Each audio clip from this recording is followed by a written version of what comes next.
Assalamualaikum warahmatullahi wabarakatuh. Selamat pagi Pak Guru dan teman-teman semuanya. Sebelumnya perkenalkan kami dari kelompok C, saya sendiri Matusayun Azahra, ditemani dengan rekan saya Alifia Hairunisa, Latifah Alfi, Latifah Zakia Medina, dan juga Malati Taman Anugrah. Di sini kami akan mepresentasikan mengenai kasus DVD yang kurang laku. Saya akan menjelaskan secara singkat kasus yang terjadi di toko DVD kurang laku.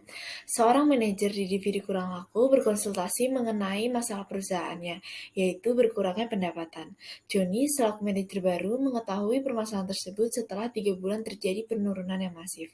Berdasarkan pegawai di toko terkait, saat pelanggan datang ke toko, mereka akan menanyakan terkait stok DVD tersedia dan kualitas film DVD yang ada. Yang selanjutnya, pegawai akan mengecek stok dan memberikan kesempatan ke pelanggan untuk memutar DVD tersebut sebentar.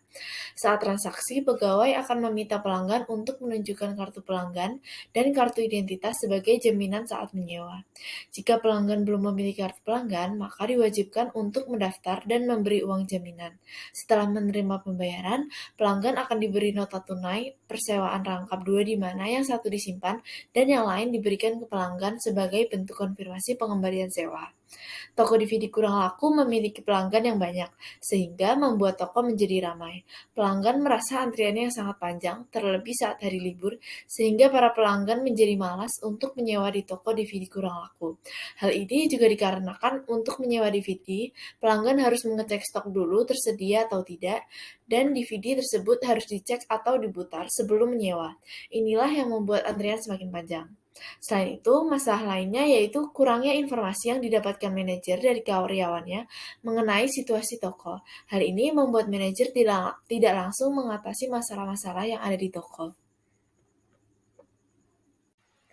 Selanjutnya, terdapat 3 solusi alternatif yang dapat dilakukan toko DVD kurang laku ini, yaitu yang pertama ada website, yang kedua melakukan penjualan di marketplace, dan yang ketiga menerapkan sistem keanggotaan digital pada toko DVD ini.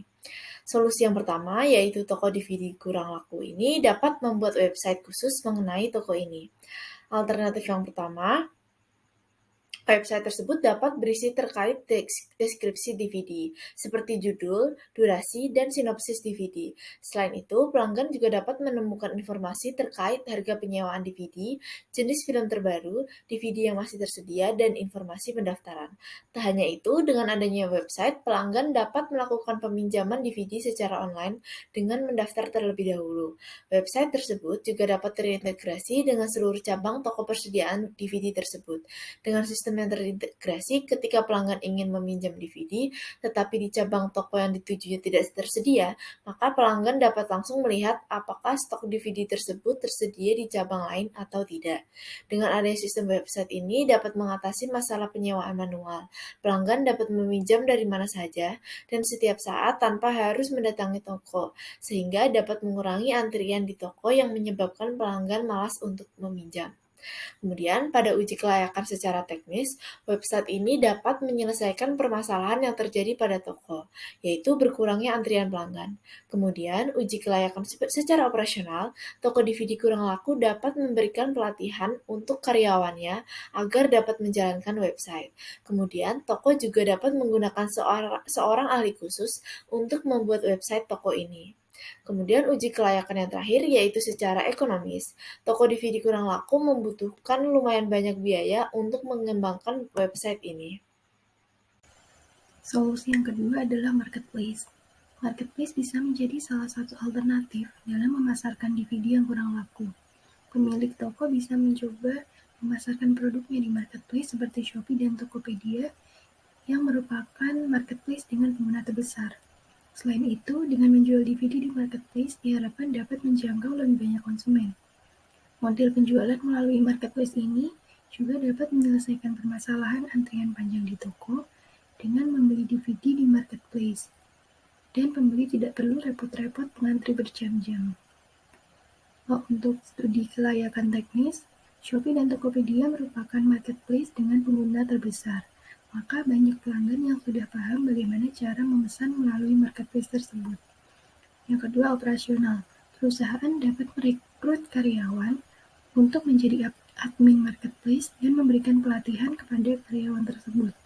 Dan yang ketiga, studi kelayakan ekonomis. Tidak memerlukan biaya untuk mendaftarkan toko DVD kurang laku ke marketplace.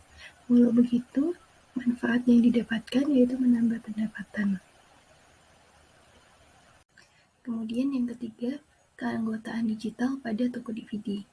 Sistem ini akan mempermudah toko peminjam DVD untuk mencatat data-data pelanggan seperti judul DVD yang disewa, tanggal peminjaman, hingga tanggal pengembaliannya. Digitalisasi bisa diterapkan dalam sistem ini. Digitalisasi akan mempermudah pelanggan untuk mengecek ketersediaan DVD dan mengotomatisasi data-data ketika pelanggan melakukan peminjaman. Dari sistem digital ini akan mempermudah pelanggan untuk mengecek tanggal pengembalian. Dengan diberlakukannya sistem digital, proses transaksi peminjaman dan pengembalian akan lebih cepat. Selain itu, mengurangi risiko kehilangan data yang diakibatkan kerusakan dokumen. Digitalisasi juga mempermudah toko dalam mencatat denda dan mempermudah peminjaman dalam menyiapkan uang dendanya. Untuk studi kelayakan teknis, secara teknis penerapan sistem ini akan dibuat sepraktis mungkin agar karyawan dapat dengan mudah menginput DVD yang masuk dan keluar. Yang kedua, operasional, dengan merekrut karyawan yang mempunyai keahlian khusus dalam membuat sistem keanggotaan digital. Dan yang terakhir, secara ekonomis, tidak memerlukan biaya yang besar dalam digitalisasi. Untuk itu, dari kelompok kami memilih alternatif yang ketiga ini sebagai solusi perbaikan. Oke, setelah kita mendapatkan alternatif solusi dari kasus tersebut, selanjutnya kita akan membuat perencanaan proyek menggunakan GANTT charts sesuai dengan fase-fase SDLC gitu. Fase-fase SDLC ini ada 7. Yang pertama ada planning, ada analysis, ada design, ada development, terus ada testing, ada implementation, yang terakhir adalah maintenance.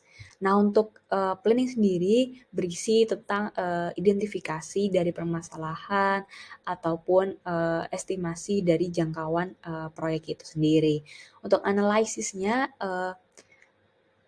ada mengumpulkan detail yang diperlukan untuk sistem yang baru. Untuk yang ketiga yaitu desain, nantinya ini akan mendesain database yang akan disimpan oleh para pengambil keputusan.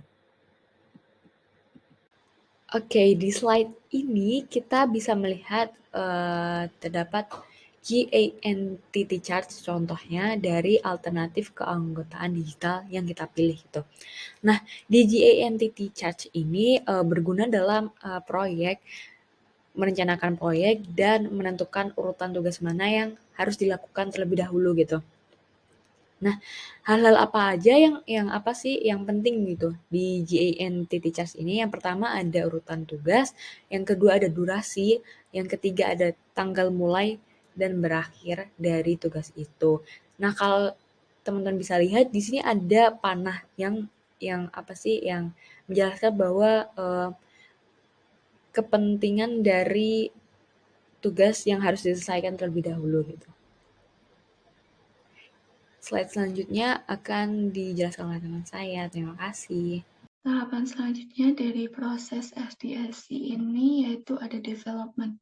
Yaitu dalam fase ini proses pengembangan software itu dimulai. Jadi tim pengembang akan memulai membangun sebuah sistem dengan menulis kode dengan menggunakan bahasa pemrograman. Tahapan SDLC ini dapat dikatakan sebagai fase terpanjang dari proses pengembangan software. Untuk pengerjaan proyek biasanya dibagi beberapa unit dan modul kemudian ditugaskan ke beberapa tim pengembang. Fase selanjutnya yaitu ada testing yang dimana akan melibatkan quality assurance atau QA untuk melakukan pengujian pada sistem dan menilai apakah sistem dapat bekerja sesuai dengan fungsionalitas yang diharapkan. Tim ini akan menguji semua area sistem dan memastikan bahwa sistem terbebas dari cacat, error, ataupun bug. Jika ternyata masalah ditemukan, maka tim akan menginformasikan kepada tim pengembang agar ada perbaikan. Fase selanjutnya yaitu implementasi. Setelah pengujian perangkat lunak selesai dan tidak ada bug yang tersisa pada sistem, maka tahap implementasi dapat dimulai. Tapi ini biasanya juga disebut sebagai tahap deployment. Tujuan dari tahap ini adalah untuk mendeploy perangkat lunak ke lingkungan produksi sehingga user dapat mulai menggunakannya. Fase selanjutnya yaitu maintenance. Tahapan SDLC yang terakhir adalah proses memaintain atau memelihara sistem. Dalam tahap ini, tim akan melakukan pemeliharaan sistem secara rutin dengan melakukan pembaharuan agar kinerja sistem dapat optimal.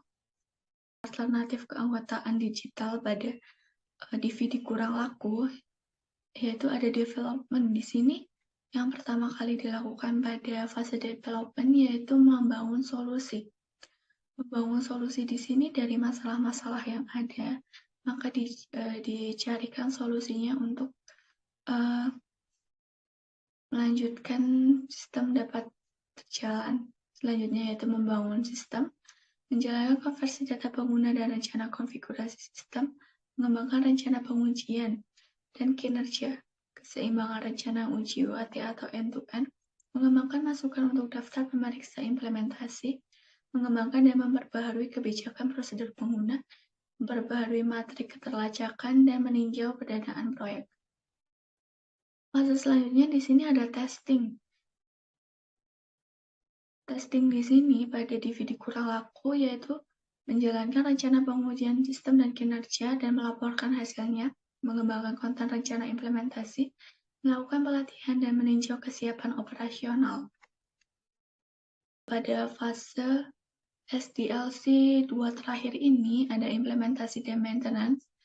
Pada fase implementasi yaitu menjalankan rencana implementasi, memantau hasil pelanggan pasca implementasi dan melakukan tinjauan pasca implementasi. Maintenance-nya yaitu meninjau manfaat keuangan audit. Baik, dari kasus tersebut bisa disimpulkan bahwa untuk menyelesaikan kasus DVD tidak laku ini, kami menghadirkan beberapa solusi, di antaranya yang pertama yaitu menjualnya melalui website, kemudian yang solusi yang kedua yaitu menjualnya melalui marketplace, dan solusi yang ketiga yaitu dengan digitalisasi proses bisnis dengan sistem keanggotaan. Nah, dari ketiga solusi ini, kelompok kami menilai bahwa alternatif ketiga ini lebih cocok untuk diimplementasikan. Karena dengan digitalisasi proses bisnis dengan sistem keanggotaan ini, pembeli bisa dengan mudah mengecek ketersediaan DVD mereka tanpa harus datang ke toko dan tanpa harus mengantri.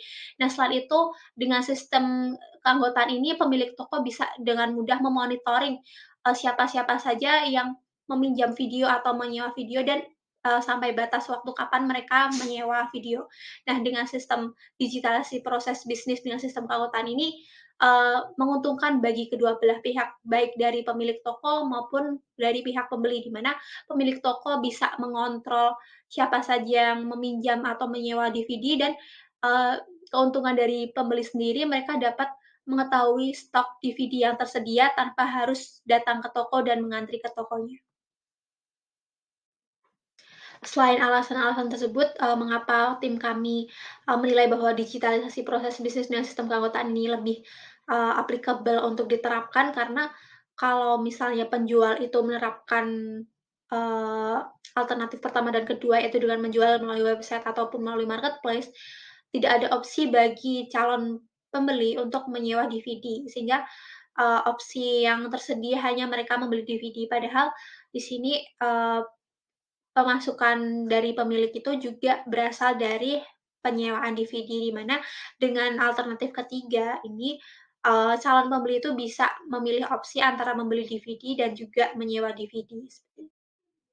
Cukup sekian presentasi dari kelompok kami. Wassalamualaikum warahmatullahi wabarakatuh.